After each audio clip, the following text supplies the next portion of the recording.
1.5 درجن سے زیادہ لوگ مروا دیے صرف آٹے اور بجلی کے لیے. تم تو ہو ہی پنجاب بند, تم ہماری آزادی کی کیا جنگ لڑو گی. میں اپنے ملک اور اپنے لوگوں سے بے وفائی کی اس قوم کے لیے. سردار امان کو بھی ابھی بہت ساری چیزیں سیکھنے کی ضرورت. جذباتی ہو جاتے ہیں. پاکستان سے تعلق کشمیریوں کا توڑا نہیں جا سکتا. پاکستانی فوج کا انڈیا کی فوج کے ساتھ کمپیریزن نہیں کر سکتے. جو ممبران ہیں کور کمیٹی کے, ان کے ایکشن کمیٹی کے, ان کی طرف سے دھمکیاں دی گئی کہ ہم ٹمبر کے ڈنڈوں سے ماریں گے. میں اس کو بالکل غلط سمجھتی ہوں. ایسا رویہ نہیں ہونا چاہیے. تو انہوں نے یہ بعد میں ایک تاجروں کے ساتھ مل کے ایک جوائنٹ بنایا, لیکن جب ہم ان کے ملک کو ڈائریکٹ گالیاں دیں گے, ان کی افواج کو گالیاں دیں گے, ان کو برا بلا کہیں گے, اس کمیٹی کے بننے کے بعد ہم نے پاکستان اور پاکستان کے اداروں کے دلوں میں اپنے لیے نفرت پیدا کرنے کے علاوہ کچھ نہیں کیا. 4 سے 5 مارچ ہیں جو میں نے بھی لیڈ کی ہیں, جو ہم بالکل LOC کے جہاں دونوں افواج بیٹھی ہوئی ہیں اور وہاں پہ 0 پوائنٹ ہے, مطلب وہاں آپ ایک گولی کی رینج میں ہیں.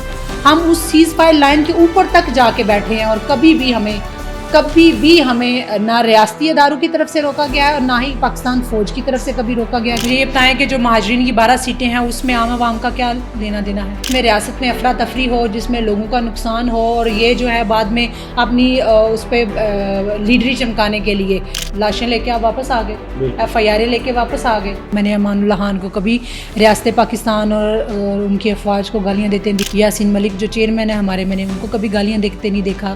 میں نے توقیر گیلانی صاحب کو کبھی گالیاں دیتے ہوئے نہیں دیکھا. میں بالکل جو ہے اس کو اون نہیں کرتی, نہ ہی ایسے کسی کارکن کو, نہ ہی ایسے کسی لیڈر کو جو ریاست پاکستان کو اور ان کے اداروں کو گالیاں دے.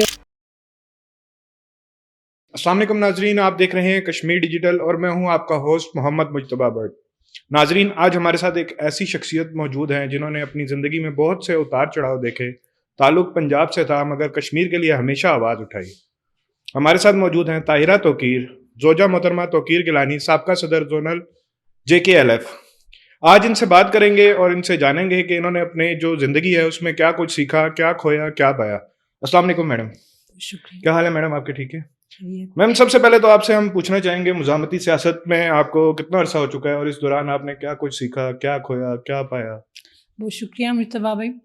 فرسٹ آف آل میرا نام طاہرہ توقیر ہے اور میں بائی برتھ پاکستانی ہوں, بائی بلڈ پنجابی ہوں اور اب بائی لا کشمیری ہوں. اور جب سے میں بائی لا کشمیری ہوں تب سے کشمیریوں کی جو ایک تحریک چل رہی ہے یہاں پہ آزادی کی, اس میں نے اپنا کردار ادا کرنے کی کوشش کی ہے. اور اس عرصے کو 15 سال گزر چکے ہیں. توقیر صاحب سے شادی کے بعد ہی میں اس کا حصہ بنی ایکچولی. تو اس کو 15 سال ہو گئے ہیں مجھے جوائن کیے ہوئے جموں کشمیر لبریشن فرنٹ کو. اور میں نے ہمیشہ کشمیریوں کی آواز بننے کی کوشش کی ہے اور ان کا پیغام جو ہے وہ اگر میرے توسط سے دنیا تک پہنچ سکتا ہے تو میں نے پہنچانے کی کوشش کیا. بالخصوص کشمیری خواتین جو ہیں, چونکہ ہم جس جگہ پہ رہ رہے ہیں یہاں اوورال خواتین جو ہیں وہ استحصال کا شکار ہیں. کشمیری خواتین تھوڑا زیادہ استحصال کا شکار ہیں. تو اس وجہ سے میں نے ممکن کوشش کی کہ میں جو ہے خواتین کی جو آواز ہے اس کو گلی کوچوں میں, چوکو چراہوں میں جو ہے وہ میں اس کو ریپرزینٹ کر سکوں. تو بہت کچھ کھویا ہے اس سفر میں. بہت تکلیف دہ سفر تھا یہ, ابھی بھی ہے, جاری ہے. میں نے اس میں اپنی بہت ساری جگہوں پہ قوت برداشت کھوئی ہے.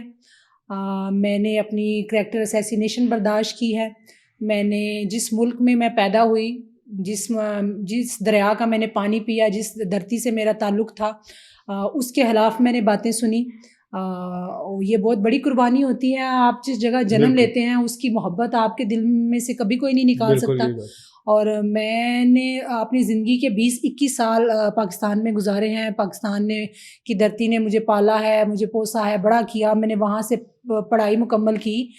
لیکن جب کوئی آج کھویا, اس کو میں اس جملے میں وہ کروں گی کہ آج بھی جب بھی کوئی تھوڑی سی کوئی بات ہوتی ہے یا میرے پہ تنقید کا ایک دعویٰ بولا جاتا ہے, مجھے کرٹیسائز کیا جاتا ہے, تو مجھے سب سے پہلے جو جملہ کہا جاتا ہے کہ تم تو ہو ہی پنجاب بند, تم ہماری آزادی کی کیا جنگ لڑو گی.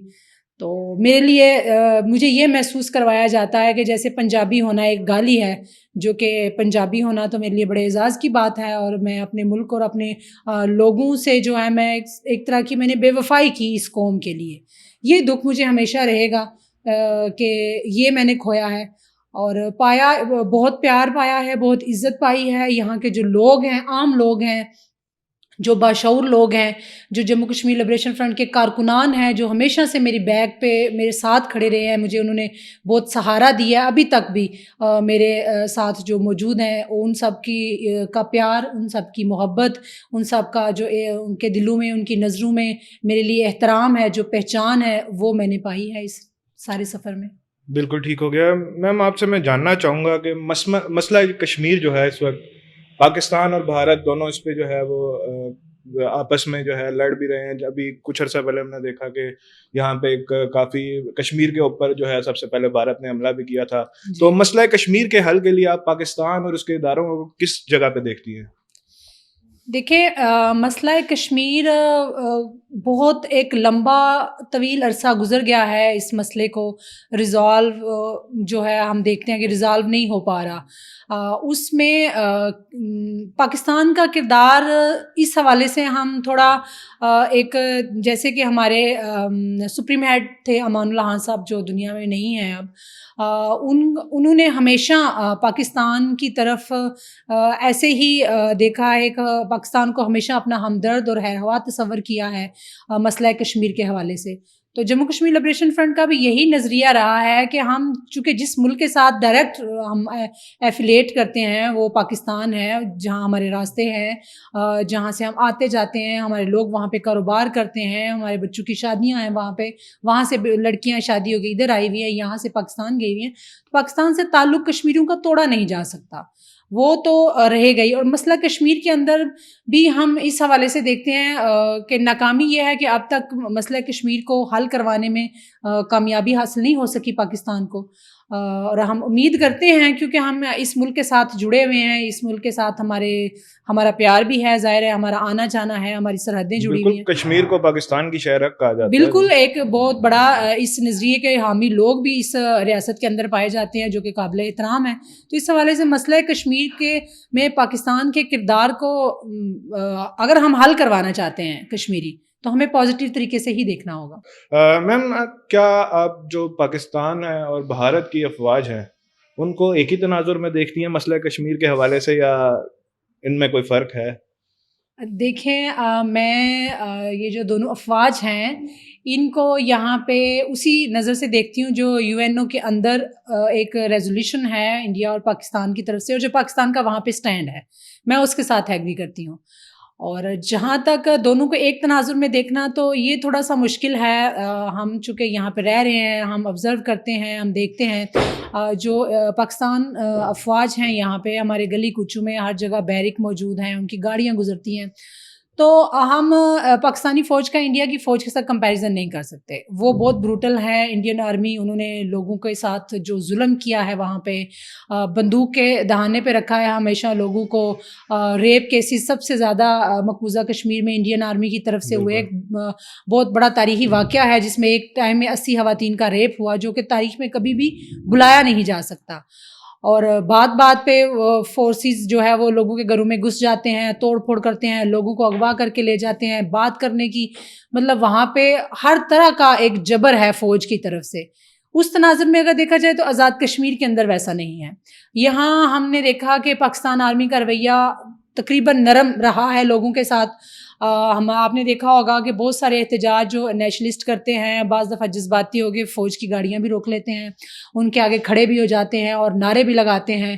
لیکن آپ دیکھ سکتے ہیں یہ آن دی ریکارڈ چیزیں موجود ہیں کہ کبھی بھی کسی آرمی کے آفیسر نے انہوں نے گاڑی سے اتر کے لوگوں کو مارا نہیں ہے, ان کی طرف بندوق نہیں تانی, لوگوں کو تھپڑ نہیں لگائے, لوگوں کو گالیاں نہیں دی. آخری حد تک وہ کوشش کرتے ہیں کہ ہم یہ اگنور کریں اور برداشت کریں. یہ ایک مطلب ہاں, ہم اس کو جتنا, میں نیشنلسٹ ہوں, میرا نظریہ جو ہے نظریہ خود مختار ہے, میں انڈیا اور پاکستان سے ہٹ کے کشمیر کو دیکھتی ہوں کہ کشمیر کو خود مختار ہونا چاہیے. لیکن جو گراؤنڈ ریالٹی ہے ہم اس سے پرے نہیں, مطلب نظریں نہیں چرا سکتے. اس لحاظ سے انڈیا اور پاکستان کا کمپیریزن نہیں بنتا, کہ افواج کا کمپیریزن نہیں بنتا. پاکستان کی افواج کا آزاد کشمیر کے لوگوں کے ساتھ رویہ ویسا نہیں ہے جیسا انڈین آرمی کا انڈین مقبوضہ کشمیر میں ہے.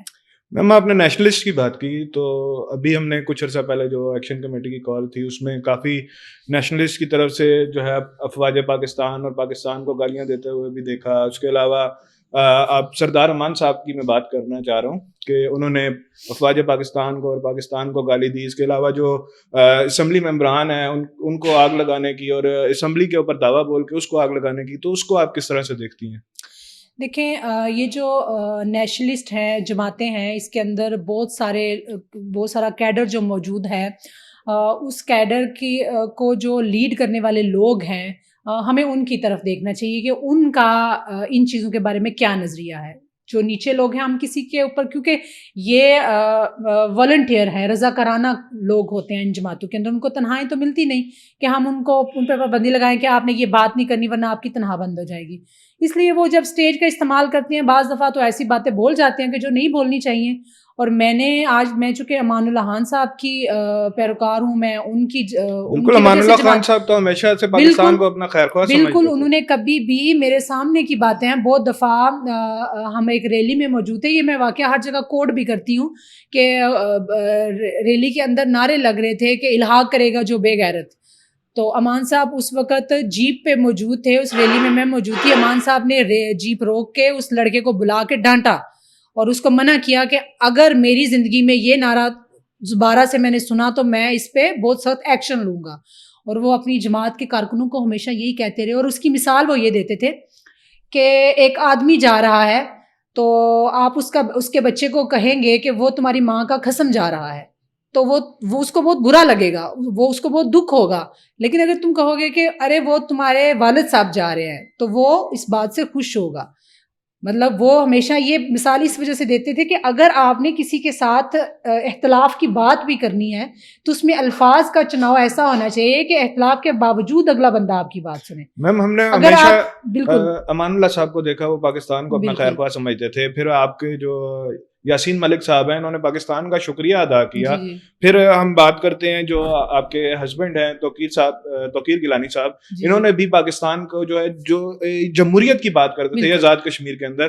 لیکن یہ جو نیشنلسٹ ہیں یا جو بیچ میں اگر ایک گروہ آپ کہہ سکتے ہیں کہ جو پاکستان کو، اس کے اداروں کو یا ریاست آزاد کشمیر کو سبوتاج کرنے کی کوشش کرتے ہیں، ان کو گالیاں دیتے ہیں یا اس کو آگ لگانے کی، تو یہ دیکھیں یہ جو ایکشن کمیٹی کا وجود آیا، عمل میں آیا، ہم اس کو شروع کرنے والے لوگوں میں سے تھے، ہم اس کے ساتھ شامل رہے ہیں.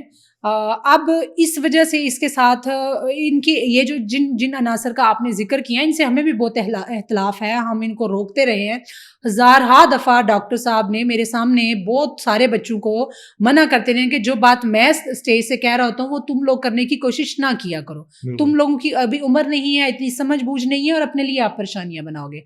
جمہوری رویوں کا توقیر صاحب ہمیشہ سے اس کے علم بردار رہے ہیں. اور جمہوری رویوں میں یہی آتا ہے کہ ریاست کے اندر جو نظریات ہیں، وہ چاہے نظریہ الحاق پاکستان ہے، وہ نظریہ الحاق ہندوستان ہے، یا وہ خود مختار کشمیر کا نظریہ ہے. جمہوریت تو یہی کہتی ہے کہ آپ نے سب کی رائے کا احترام کرنا ہے. تو ہم تو لیڈر مانتے ہیں امان اللہ خان کو، ہم لیڈر مانتے ہیں یاسین ملک کو، ہم لیڈر مانتے ہیں توقیر گیلانی کو. جہاں تک سردار امان کا سوال ہے تو ان کو بھی ابھی بہت ساری چیزیں سیکھنے کی ضرورت ہے. اس عمل کے اندر جذباتی ہو جاتے ہیں بعض دفعہ لوگ اور ایسی باتیں بول دیتے ہیں جو کہ نہیں بولنی چاہیے، جس سے تکلیف ہوتی ہے. اور میں آپ کو یہ بتاؤں کہ پاکستان کی ریاست پاکستان کے جو لوگ ہیں ان کے ساتھ نفرت کو پروان نہیں چڑھانا ہم نے. لیکن جب ہم ان کے ملک کو ڈائریکٹ گالیاں دیں گے، ان کی افواج کو گالیاں دیں گے، ان کو برا بلا کہیں گے، تو پھر وہ ہمارے لیے جو ایک سافٹ کارنر کشمیریوں کے لیے رکھتے ہیں دلوں کے اندر، وہ تو ظاہر ختم ہو جائے گا. ان کا ملک ان کے لیے بہت بڑی چیز ہے، جس طرح آپ کے لیے آپ کا ملک بہت بڑی چیز ہے. تو آپ اپنے ملک کے ساتھ محبت ثابت کرنے کے لیے کسی دوسرے ملک کو گالی نہیں دے سکتے. میں اس کو بالکل ٹھیک نہیں مانتی. بالکل میم آپ کی بات بالکل ٹھیک تھی. ایکشن کمیٹی کی آپ نے بات کی، آپ ان کے اسٹارٹنگ کمیٹی سے بھی ان کے ساتھ بھی ہیں، JKLF بھی ان کے ساتھ تھی. ایکشن کمیٹی کو آپ کس طرح سے، آپ کا اس میں کیا کردار رہا، آپ اس کو کس نظر سے دیکھتی ہیں؟ دیکھیں جو یہ عوامی حقوق کی ایک تحریک تھی. یہ تو جوائنٹ عوامی ایکشن کمیٹی کے بننے سے بہت پہلے سے یہ چل رہی تھی. ہر جگہ آٹے کی بات ہوتی, بجلی کی بات ہوتی, بنیادی ضروریات زندگی کی بات ہوتی. ہم اس کو ہمیشہ جو ہے وہ اپنے اسٹیجوں کے سے اس کا پرچار کرتے رہے ہیں. جب یہ ایک جوائنٹ عوامی ایکشن کمیٹی کا وجود, ہم پہلے عوامی ایکشن کمیٹی تھی, پھر وہ جوائنٹ عوامی ایکشن کمیٹی ہو گئی.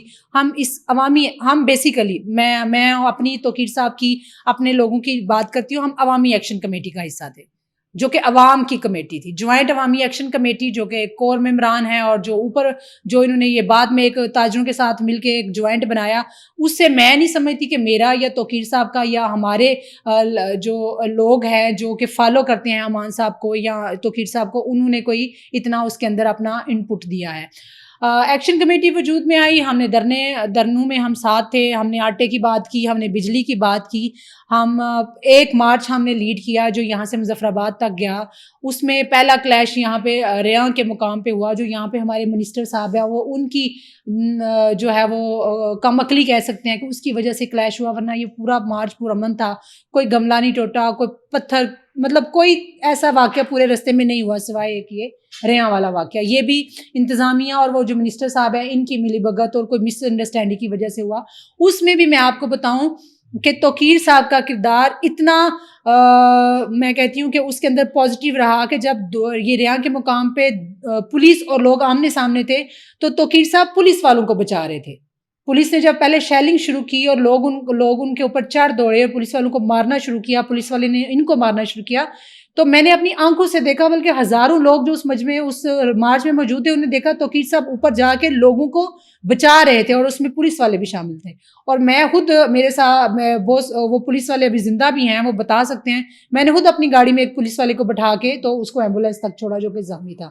مطلب ہمارا رویہ ریاست کے تناظر میں دیکھیں, اسمبلی جو اپنی ریاست کے اندر ہمارے ادارے ہیں ان کے حوالے سے دیکھیں, ہمارا اتنا پازیٹیو رہا ہے کہ ہم نے کبھی بھی کلیش کی طرف جانے کی ترغیب نہیں دی لوگوں کو, اور نہ ہی کبھی کہا ہے کہ بس آپ مار دار کرو اور چڑھ دوڑو اور توڑ پھوڑ کر دو اور بس زندہ نہیں چھوڑنا کسی کو. اس طرح کا کبھی بھی ہم نے نہ کبھی اس کا وہ جو ہے یہ میسج دیا اپنے لوگوں کو, اور نہ ہی کبھی یہ کرنے کی کوشش کی. میم آپ نے بات کی کہ کلیشز کی آپ کی طرف سے تو کوئی آج تک اس طرح کی بات نہیں ہوئی, لیکن ہم دیکھتے ہیں جو ممبران ہیں کور کمیٹی کے, ان کے ایکشن کمیٹی کے, ان کی طرف سے دھمکیاں دی گئی کہ ہم ٹمبر کے ڈنڈوں سے ماریں گے, ہم یہ کر دیں گے, ہم وہ کر دیں گے. تو اس کو کیسے دیکھتی ہیں؟ میں اس کو بالکل غلط سمجھتی ہوں, ایسا رویہ نہیں ہونا چاہیے. میں اس پہ ایک اور بات ایڈ کرنا چاہوں گی آپ کے اس کے تعاون سے, کہ گزشتہ کتنے عرصے سے یہاں پہ تحریک آزادی چل رہی ہے, ایسے ہی ہے نا, آپ گواہ ہیں اس چیز کے.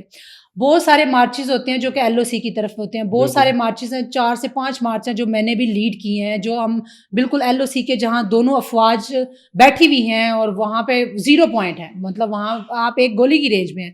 ہم اس سیز فائر لائن کے اوپر تک جا کے بیٹھے ہیں, اور کبھی بھی ہمیں نہ ریاستی اداروں کی طرف سے روکا گیا ہے اور نہ ہی پاکستان فوج کی طرف سے کبھی روکا گیا کہ آپ لوگ یہاں نہیں جا سکتے. ہم جاتے ہیں, وہاں بیٹھتے ہیں, وہاں احتجاج کرتے ہیں پرامن طریقے سے. جتنے مارچز توقیر صاحب نے لیڈ کیے ہیں اپنی زندگی میں, وہ تمام پرامن تھے.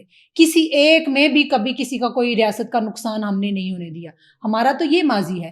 جب ہم اس تحریک کے اندر تھے تو میں یہ سمجھتی ہوں کہ اتنے سارے مارچز کے دوران, اتنی ساری تحریک آزادی کے جو جلسے جلوس ہیں اس کے دوران, آج تک کبھی بھی پاکستان کے اداروں کا لوگوں کے ساتھ انتقامی رویہ نہیں رہا. بہت سخت تقریریں ہوتی ہیں افواج کے خلاف چوکوں میں, بہت سخت تقریریں ہوتی ہیں اسٹیجوں سے. آج تک کبھی بھی لوگوں کو اس طرح سے ٹارگٹ نہیں کیا گیا, لوگوں کو اس طرح سے ان کو اس کا نفرت کی نگاہ سے نہیں دیکھا گیا. اس کمیٹی کے بننے کے بعد جو میں پوائنٹ یہاں پہ بتانا چاہیے کہ اس کمیٹی کے بننے کے بعد ہم نے پاکستان اور پاکستان کے اداروں کے دلوں میں اپنے لیے نفرت پیدا کرنے کے علاوہ کچھ نہیں کیا. جو رویے آج ہمارے لوگوں کے ساتھ پاکستان کے اداروں کی طرف سے ہیں یا پاکستان کی ریاست کی طرف سے ہیں, وہ پہلے کبھی نہیں تھے. اور اس میں سمجھتی ہوں کہ یہ جو کمیٹی کے لیڈران ہیں ان کا بہت زیادہ قصور ہے. انہوں نے 1 مارچ جو آپ نے بجلی اور آٹے کے لیے کیا، آپ نے بجلی آٹا حاصل کر لیا، بس انف تھا وہ.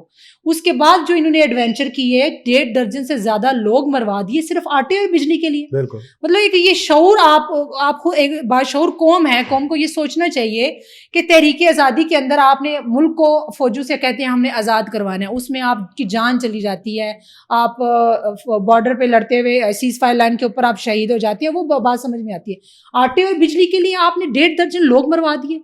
آپ ان لوگوں کے گھروں میں جا کے ان سے پوچھیں، آپ ان کی ماؤں کو وہ آٹا کھانا کیسا لگتا ہوگا، وہ سستا آٹا جس آٹے کی وجہ سے ان کے بچے کی جان چلی گئی، یا وہ سستی بجلی کیسے استعمال کرتی ہوں گی وہ مائیں، وہ بہنیں، وہ بیویاں، وہ بچے کہ جس کی وجہ سے ان کے باپ یا ان کے گھر کے کسی فرد کی جان چلی گئی. تو یہ بہت بڑی ناکامی ہے، میں یہ سمجھتی ہوں. اور اب ایسے کسی بھی ایڈونچر کا میرا نہیں خیال کہ قوم کو حصہ بننا چاہیے.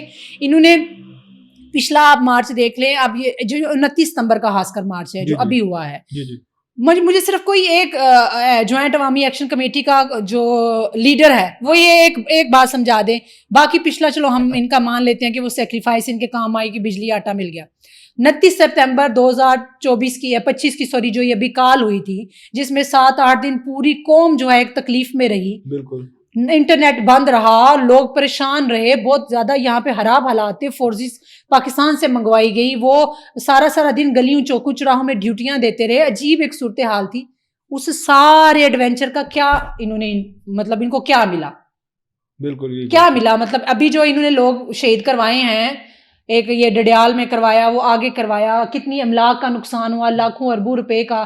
پھر آپ پولیس ایک ہمارا واحد ریاستی ادارہ ہے ایسا کہ جس کے اندر ہمارے اپنے لوگ شامل ہیں. آپ ہر دفعہ پولیس کے آگے جا کے اپنے بچوں کو کھڑا کر دیتے ہیں. جو پولیس والے ہیں وہ ہمارے بچے ہیں، جو سول لوگ سامنے جا کے لڑ رہے ہیں وہ ہمارے بچے ہیں. اب ہم کس کو بچائیں؟ پولیس والوں کو بچائیں یا لوگوں کو بچائیں؟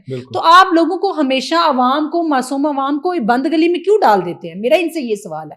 اس بات پہ ان کو بہت تکلیف ہوتی ہے اور بہت زیادہ گالم گلوچ بھی کرتے ہیں، جو میرے لیے نئی بات نہیں ہے. اس طرح میں نے اپنے کام کے دوران بہت زیادہ تکلیفیں جہاں برداشت کی، اس میں یہ بھی ایک بہت بڑا میرے لیے رہا ہے کہ ہمیشہ یہ مجھے گالیاں دیتے رہتے ہیں، لیکن میں نے تو کبھی سوال کرنا نہیں چھوڑا. میں تو سوال کرتی رہوں گی.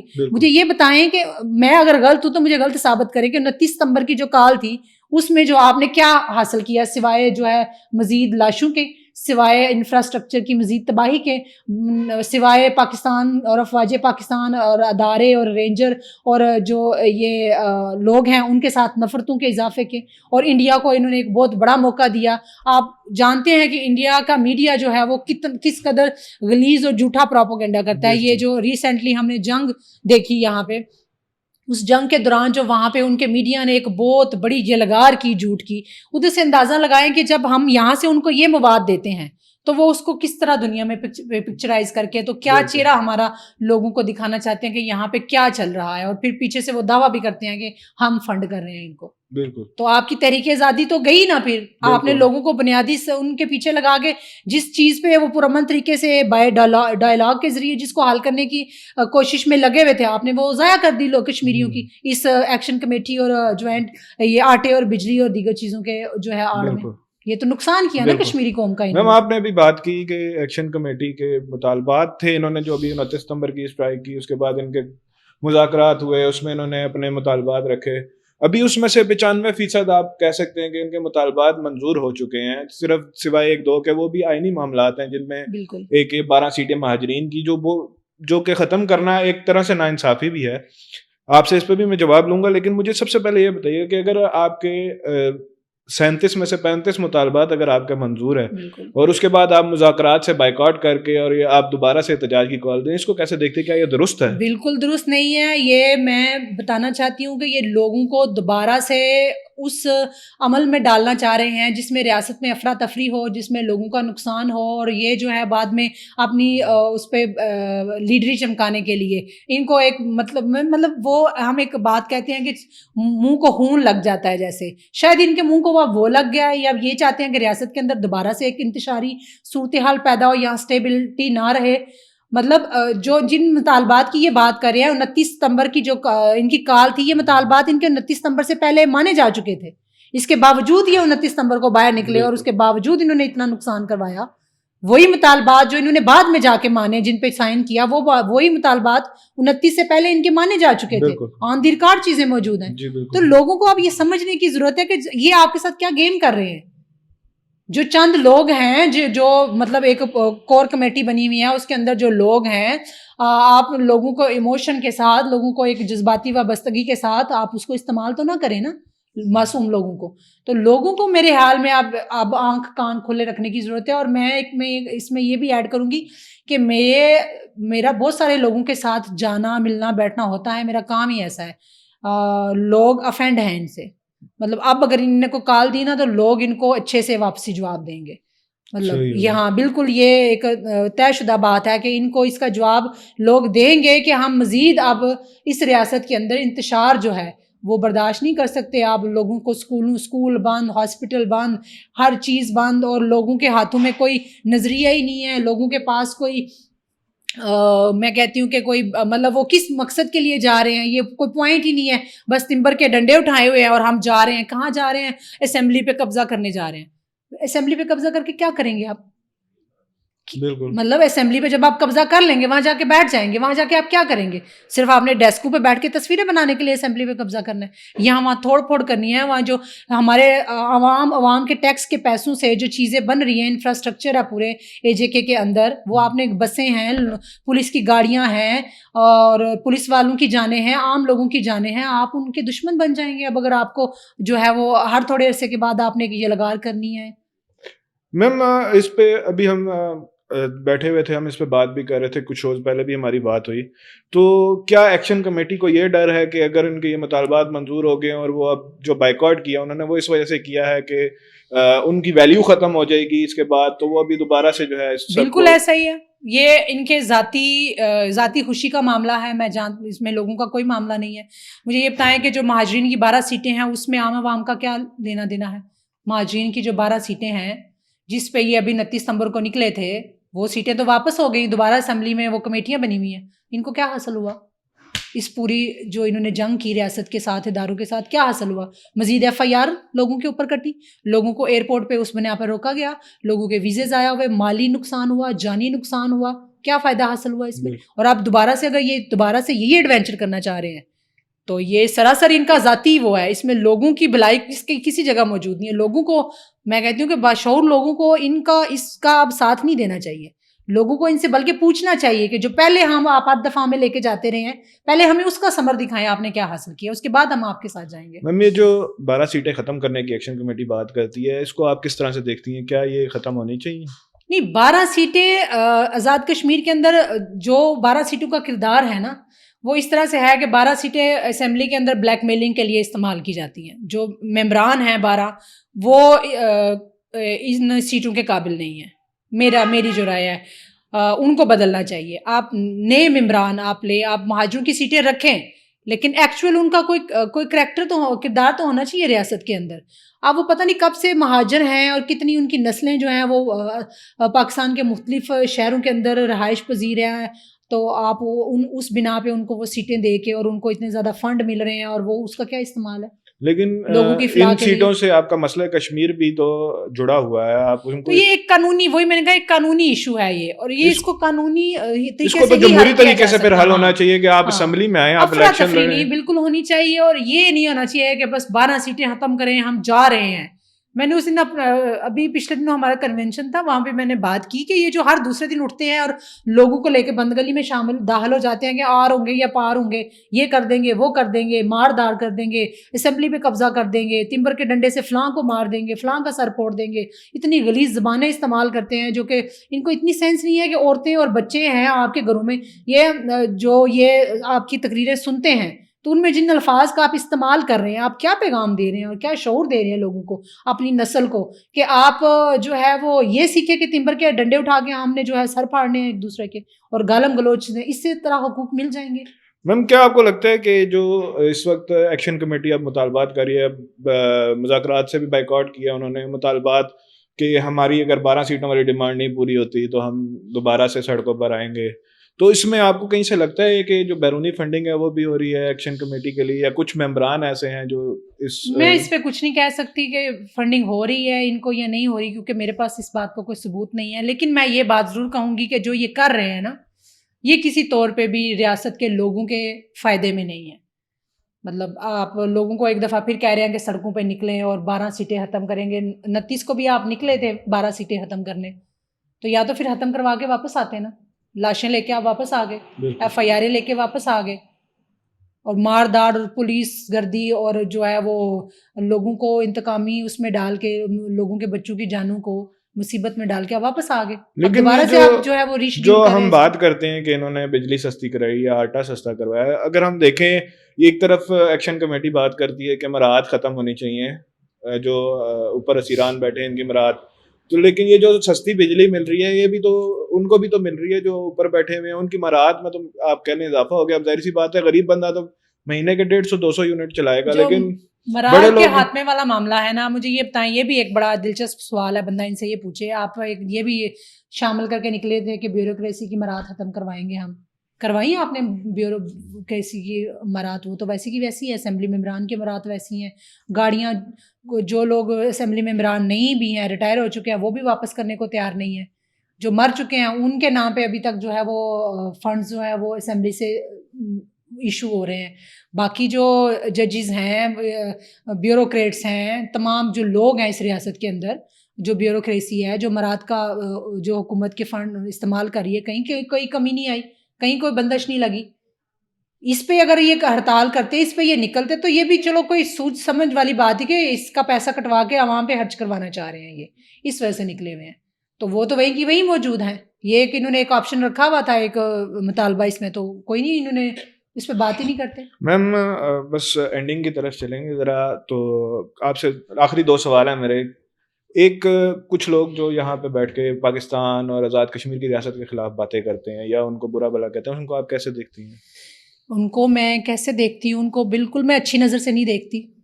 میں کیونکہ میں نے اپنے لیڈروں کو کبھی ان کو گالیاں دیکھتے نہیں دیکھا. میں نے امان اللہ خان کو کبھی ریاست پاکستان اور ان کی افواج کو گالیاں دیتے نہیں دیکھا. ساری زندگی وہ چاندنی چوک میں بیٹھے رہے، ان کا آفس وہیں تھا. یاسین ملک جو چیئرمین ہے ہمارے، میں نے ان کو کبھی گالیاں دیکھتے نہیں دیکھا. میں نے توقیر گیلانی صاحب کو کبھی گالیاں دیتے ہوئے نہیں دیکھا. ایک اسٹرانگ پوائنٹ آف ویو ضرور ہے ان کا افواج کے انحلا کے لیے، وہ دونوں طرف سے ہے، لیکن اس بنا پہ کبھی کسی ایک کو ٹارگٹ کرتے، کسی ایک ادارے کو گالی دیتے یا ریاست پاکستان کے لوگوں کو میں نے نہیں کبھی دیکھا. اور میں بالکل اس کو کنڈم کرتی ہوں. میں بالکل جو ہے اس کو اون نہیں کرتی، نہ ہی ایسے کسی کارکن کو، نہ ہی ایسے کسی لیڈر کو جو ریاست پاکستان کو اور ان کے اداروں کو گالیاں دے اور بدلے میں ہم ان سے نفرت حاصل کریں. جو ہمارے لیے ایک ہمیں آپ سمجھ سکتے ہیں کہ آپ کی وکالت کر سکتا ہے دنیا میں، جو آپ کے لیے بات کر سکتا ہے دنیا میں، آپ وہ دروازہ بھی بند کرنا چاہتے ہیں. تو میں اس کو بالکل اچھی نظر سے نہیں دیکھتی. میں آخر میں آپ سے ریکویسٹ کروں گا کہ آپ نوجوان نسل اور خواتین جو ہیں خصوصاً، ان کے لیے کیا پیغام دینا چاہیں گی؟ نوجوان نسل کو بالخصوص میں یہی پیغام دینا چاہوں گی کہ یہ جو افراتفری کا ماحول ہے، اس میں سے نکل کے تو اپنی پڑھائی اور اپنے مستقبل کی طرف توجہ دیں. آپ کے گھر میں گھر والوں کو آپ کی بہت سخت ضرورت ہے.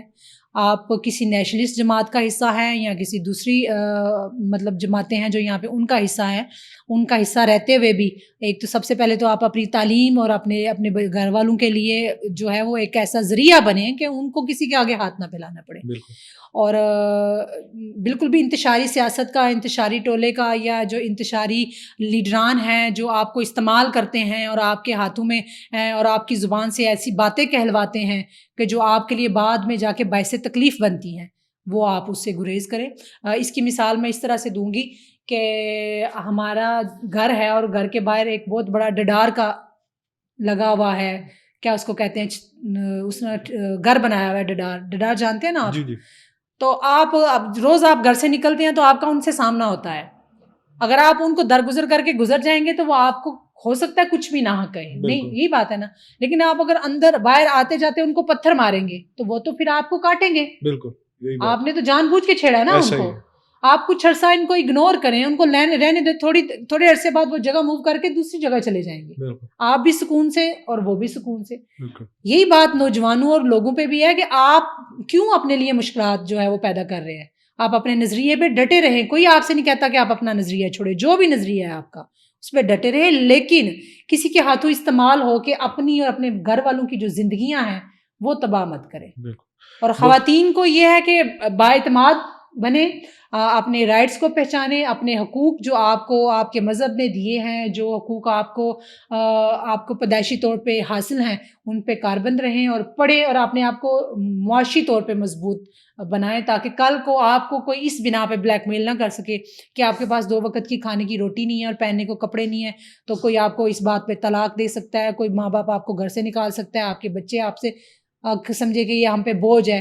تو آپ اپنے لیے کم از کم معاشی طور پہ آج کی اس ٹیکنالوجی کے دور میں اتنی مضبوط ضرور بنے کہ کسی بھی سہارے کے بغیر کل کو اگر آپ پہ کوئی مشکل وقت آتا ہے تو کسی سہارے کے بغیر آپ زندگی گزار سکیں. بہت شکریہ میم آپ کا. جی ناظرین, ہمارے ساتھ موجود تھی طاہرہ توقیر صاحبہ, ان سے ہم نے بات کی, ان کی زندگی کے بارے میں بھی جانا, ان کے سفر کے بارے میں بھی جانا. اگلے پوڈ کاسٹ تک کے لیے مجھے دیجیے اجازت. اللہ حافظ.